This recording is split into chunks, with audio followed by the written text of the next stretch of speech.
So welcome to the final chapter number 13 on this lecture series on CCNA cybersecurity operations with me, Joachim Chap13 from the University of Skövde. In this final lecture we will talk about incident response models and standards for incident handling. And the first part will be devoted to introducing the cyber kill chain, the diamond model of intrusion, and the Veris schema. So let's get right through it and have a discussion on the cyber kill chain. And the cyber kill chain is a model that shows the different steps the threat actor usually takes during an attack, and it can be used to help identify and understand techniques and tools used during an attack. So it's basically a way that we can model a larger attack. And the idea here is that if an attack is stopped at any stage in the cyber kill chain, the attack will be broken, the attack chain will be broken, and the attack cannot continue. So the idea here is that we should be able to detect an attack as early as possible and stop it to break the attack chain. And the cyber kill chain consists of 7 different phases, where the first is reconnaissance, and in the reconnaissance step an attacker will do research, select target, try to identify as much as possible about the network. So this is basically about finding a vulnerability, finding a vulnerable host, finding an entry point in the network, stuff like that. Then we have weaponization, and this is where the attacker will, for instance, pair remote access malware with an exploit and create a deliverable payload. So this is where, for instance, a malware is created or prepared. Then we have the delivery phase, which includes transmission of weapons to target. So the malware that is created will be delivered to the target in some way using email attachment, USB drive, or whatever. And then we have the exploitation phase, and here the weapons code is triggered and exploits the vulnerable application or system. Then we have the installation, where the weapon installs a backdoor on the target system to allow for persistent access. And then getting close to the end, we have the command and control phase, where an outside server or an outside device communicates with the weapons and provides hands-on keyboard access inside the target network. So at this stage, the threat actor will try to have access or keyboard access to a device in the network. And finally, we have actions on objective, and this is where the attacker works to achieve the objective of the intrusion, and this can include anything basically from exfiltration to destruction of data or pivoting to another target to get deeper into the network.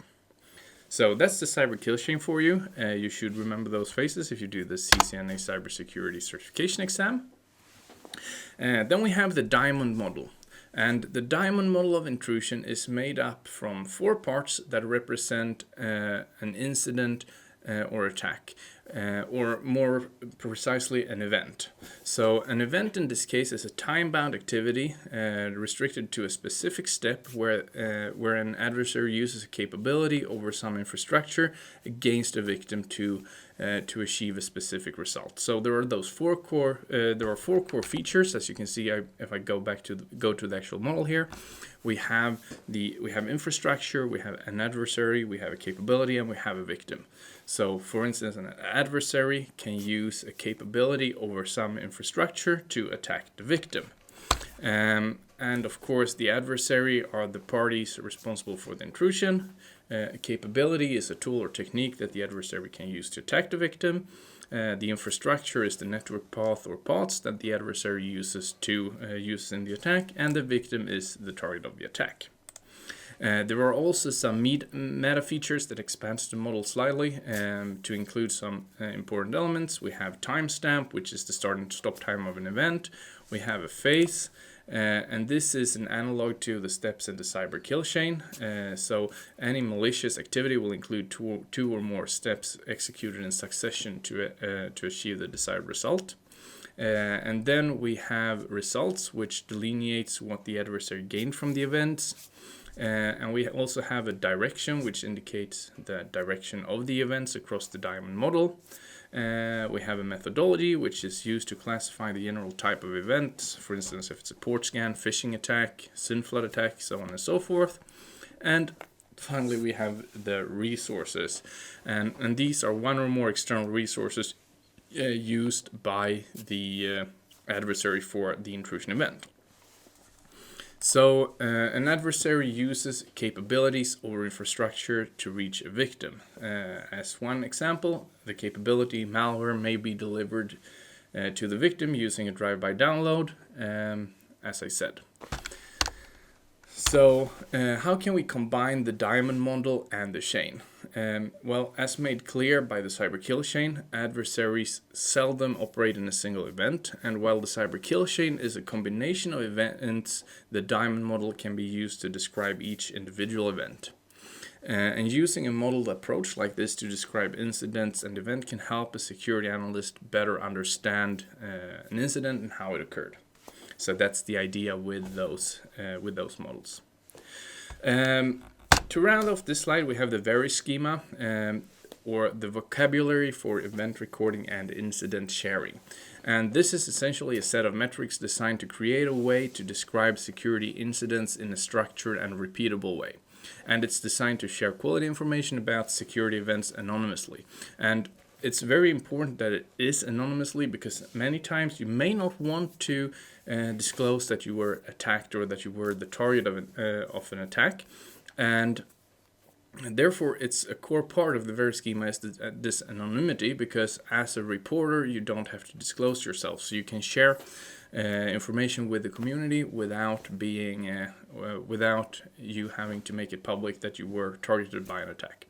So we have the Veris community database, VCDB, and this is an open and free collection of publicly reported security events in the Veris format, and anyone can help out by submitting incident details. And when we submit incident details, we use the Veris schema, in which risk is defined as the intersection of 4 different landscape: asset, threat, impact, and control. And information from each landscape will help understand the level of risk to the organization. And Veris will help determine these landscape using real security incidents to help risk management assessments. So let's have a look on the Veris schema elements, where we have the Veris schema, and then we have some top level elements: impact assessments, discovery and response, incident description, victim demographics, and incident tracking. And for each of those top level elements, we have some second level elements. So for instance, for impact assessment, we do loss estimation, loss categorization, where we have an estimation accuracy, an impact rating, and so on and so forth. For the incident description, we have actors, actions, assets, and attributes, and so on and so forth. And together, this schema can help us classify an incident. So that's it for this lecture. When I see you back again, we will round off this course, and I'm looking forward to see you next time, and I hope that some are still with me. Have a good day.